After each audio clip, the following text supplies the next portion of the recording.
I am confused. Being philosophically consistent and being a very honest person, I'm sure you can tell me where God came from. And in addition, once you've told me where God comes from, please try to clarify how you can figure that a spiritual force can have an impact on a material universe to create it.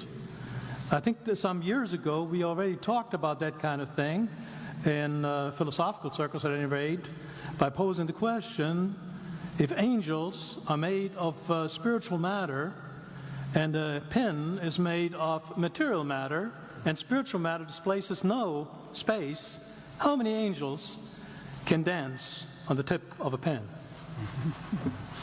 I have a sense of sort of reversal experience here, but please do, go ahead. You got 5 minutes. Now, I just want to know which question. That's all right. You may take the rest of the minutes. We're supposed to do one question at a time. Which one would you like? That was part of the format for the debate. So which question? I want you to fill in the story of the rest of the beginning of the universe. God, spiritual matter, impact on material matter. Okay. So 2 questions. All right. Go ahead. All right, your question, where did God come from, assumes that you're thinking of the wrong, obviously it displays that you're thinking of the wrong God, because the God of the Bible is not affected by time, space, or matter. If he's affected by time, space, or matter, he's not God. Time, space, and matter is what we call a continuum. All of them have to come into existence at the same instant, because if there were matter but no space, where would you put it? If there were matter and space but no time, when would you put it?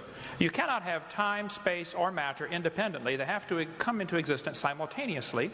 The Bible answers that in 10 words. In the beginning, there's time. God created the heaven, there's space, and the earth, there's matter. So you have time, space, matter created, a trinity of trinities there. Just, you know, time is past, present, future. Space has length, width, height. Matter has solid, liquid, gas. You have a trinity of trinities created instantaneously, and the God who created them has to be outside of them. If he's limited by time, he's not God. The guy who created this computer is not in the computer. He's not running around in there changing the numbers on the screen, okay? The God who created this universe is outside of the universe. He's above it, beyond it, in it, through it. He's unaffected by it. So the concept that a spiritual force cannot have any effect on a material body, well then I guess you'd have to explain to me things like emotions and love and hatred and envy and jealousy and rationality. I mean, if your brain is just a random collection of chemicals that form by chance over billions of years, how on earth can you trust your own reasoning processes and the thoughts that you think? Okay, so your question, where did God come from, is assuming a limited God. And that's your problem. The God that I worship is not limited by time, space, or matter. If I could fit the infinite God in my 3-pound brain, he would not be worth worshiping, that's for certain. So that's the God that I worship. Thank you.